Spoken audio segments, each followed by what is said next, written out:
Hello, friends. Today we are here to discuss a poem written by Rabindranath Tagore. Before I even tell you the title of the poem, I would like you to try and understand what are the real things, what are the things that you really need in life, what is precious in life. Is gold precious, actually precious for you to make a living? Is money actually the true wealth that you have? If your answer is yes, you are partially correct. Money, gold, wealth is needed, but more than money, more than wealth, you will be needing your health. You will be needing your spiritual beauty, your inner confidence, the truth that you have done something beautiful, done something good for the society. Not money, not gold. And if you come by a rich person and that person is proud of his wealth, is proud and he is boastful of his wealth, he is not true to his heart. His emotions, his soul is covered in gold, and such a covered soul is of no use for others. And actually, it is of no use for him as well.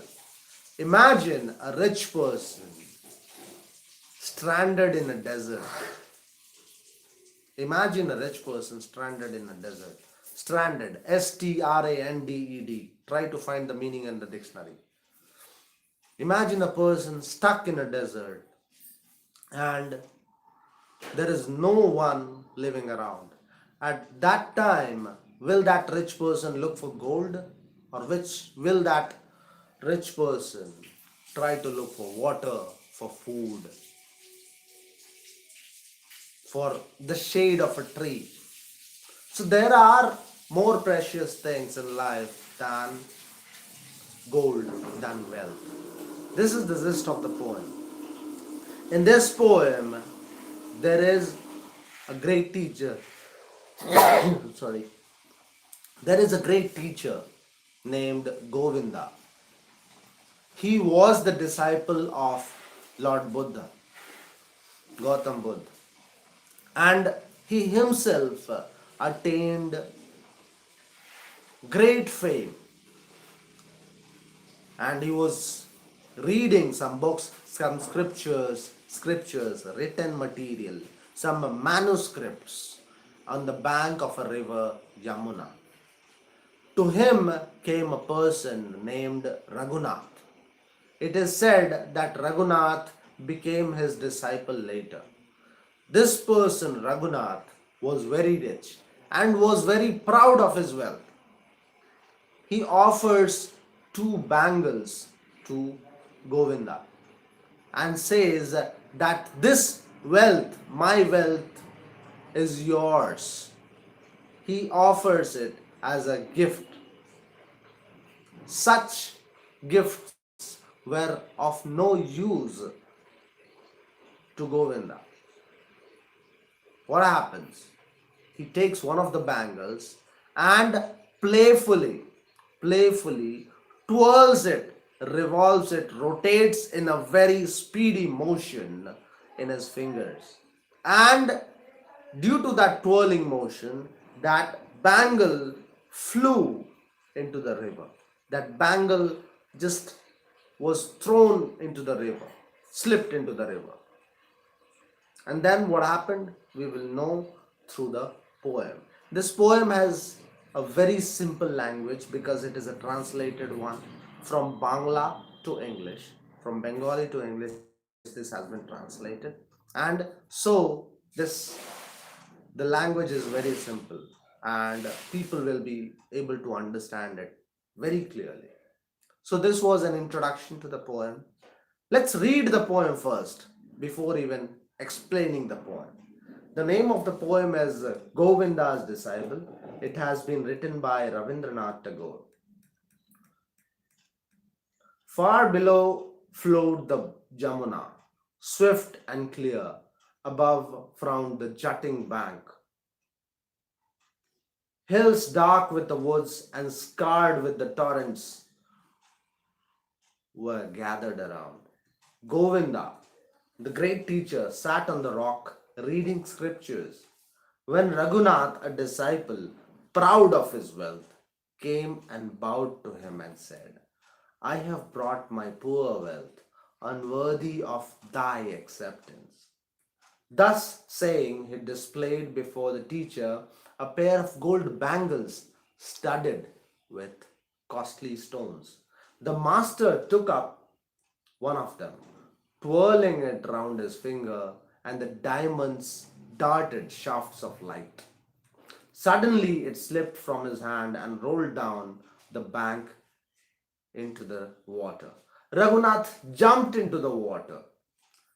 The teacher set his eyes upon his banks, and the water held and hid what it stole and ran its way. The daylight faded with Raghunath when Raghunath came back to the teacher, tired and dripping. He panted and said, I can still get it back if you show me where it fell. The teacher took up the remaining bangle and throwing it into the water said, it is there. So the bangles were useless to Govinda. It was just like a plaything to him. To Raghunath, the true wealth was gold. But to Govinda, it was not true wealth. It was the knowledge that he was receiving from that scripture, that book, that was more precious. He accepted the gift. He accepted the gift. But the gift was worthless to him. That was as worthless as a plaything he used. The bangles were as worthless to the sadhu, to the sage. Okay. Far below flowed the Jamuna, swift and clear. Swift means fast, speedy, and clear. The water was clear. Water was beautiful. Water was transparent. And above frowned the jutting bank. The Jamuna was a very speedy river. The Jamuna flowed very swiftly, and at the sides, the banks frowned the jutting banks. The banks were as if they were disapproving of the swift movement of the river. The banks were described as jutting. Take for example, this is the bank of the river. This is the flow of the river, and this is the bank. The banks were projecting, the banks were jutting out, and thus frowning. They were disapproving of the swift movement of the Jamuna. Above frowned the jutting bank. Hills dark with the woods, scarred with the torrents, were gathered around. The hills around the place were dark with the woods. Woods means forest. And scarred were marked, the hills were marked with the torrents were gathered around. With the torrents. Torrents are small little rivulets. Small fast moving rivers or small streams are called torrents. Hills dark with the woods and scarred with the torrents were gathered around. So this is the description. The place, the bank of the Jamuna, the flow of the river, the speedy flow of the river, the banks projecting at the side of the river. As if they were frowning, they were disapproving of the fast movement of the river. The hills around were dark because it was a dense forest. The woods were very dense, and the whole area, the complete surrounding was scarred with the whole area was marked with torrents, fast moving rivers. Okay, this was the surrounding. Govinda, the great teacher, sat on the rock reading scriptures. On the bank of the river there was a rock, and on the rock there was Govinda sitting, reading scriptures, reading a book, maybe a manuscript. Manuscript, manuscript. Manuscripts are books written by hand. They are written material, handwritten material. When Raghunath, his disciple, proud of his wealth, came and bowed to him and said,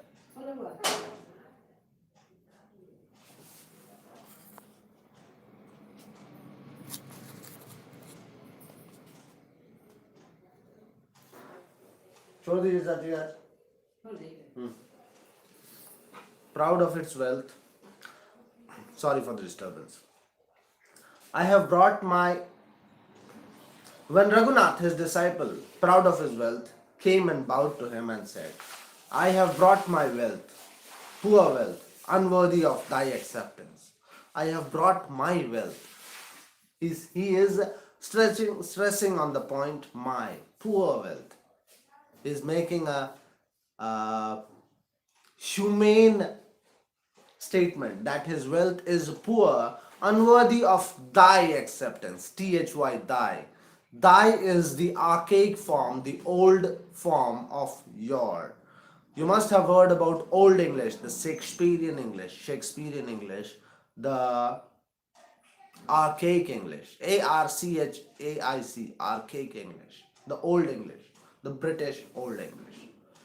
I have brought my poor wealth, unworthy of thy acceptance. He says that his wealth is poor and it is unworthy of your acceptance.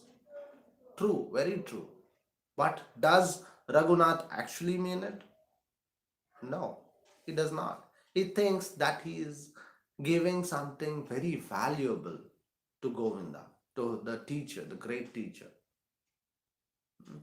And just by demeaning, by not valuing his wealth, he is increasing the value. When he says, my wealth is unworthy of thy taking, a normal person, a person who has got attachment to the material, attachment to the material value of wealth, material value of gold, material value of money, will react, oh no, gold is precious. Your wealth must be precious. You are a very rich man. You will be giving something valuable to me. But Govinda did not react. Thus saying, he displayed before the teacher a pair of gold bangles studded with costly stones. There was a pair of gold bangles studded with costly stones. There were precious stones sticking, decorating the bangles. On the surface, the outer surface of the bangles, precious gems, costly stones were studded, were fixed to make it more attractive and costly. The master took up one of them, twirling it round his finger, and the diamonds darted shafts of light. When the light of the sun fell on the costly gems, the precious gems, beams of light reflected. Beams of light came out of the stones. Beams of light, shafts of light, fast moving beams ran out of the costly gems. The master took up one of them, twirling it round his fingers, and the diamonds darted shafts of light, beams of light, fast moving beams of light. Suddenly, it slipped from his hand and rolled down the bank into the river. Raghunath jumped into the water.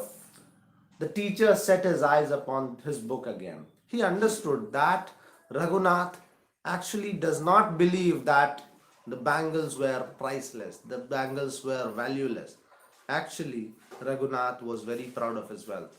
And understanding this, he does not react. Govinda does not react. He moves his concentration, he shifts his concentration back to the book, the knowledge which was actually more precious to him than the lost bangle. Right? Raghunath jumped into the water. The teacher set his eyes upon his book, and the water held and hid what it stole and ran its way. Okay, this is a beautiful statement. And the water held and hid what it stole and ran its way. Here, the poet Rabindranath Tagore says that the water is a person. The water held and hid what it stole. The water, the fast moving water of the river, was like a thief that held and hid what it stole. What was stolen? The gold bangle. And ran its way, it continued its way. The daylight faded when Raghunath came back to the teacher. Tired and dripping, Raghunath was in the river till that. He was trying to search the lost bangle. He was tired and wet. He was dripping. His whole body was wet. He panted. He breathed heavily. Panted. P-A-N-T-E-D. Panted. And said, I can still get it back if you show me where it fell. The teacher took up the remaining bangle and throwing it into the water said, it is there. Now, the teacher threw the other bangle as well. Okay, it is in the same place where the first bangle went. Now you go and search it.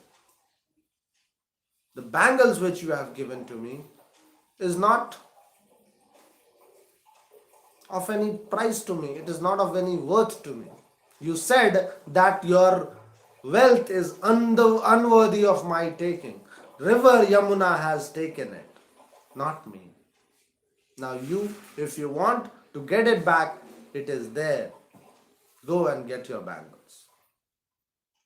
Simple terms, in simple terms, life does not need wealth for living. Yeah, yes, money is precious, but there are other things that are more precious than him. Knowledge is more precious than gold. This is the gist of the poem. This is the moral of the poem.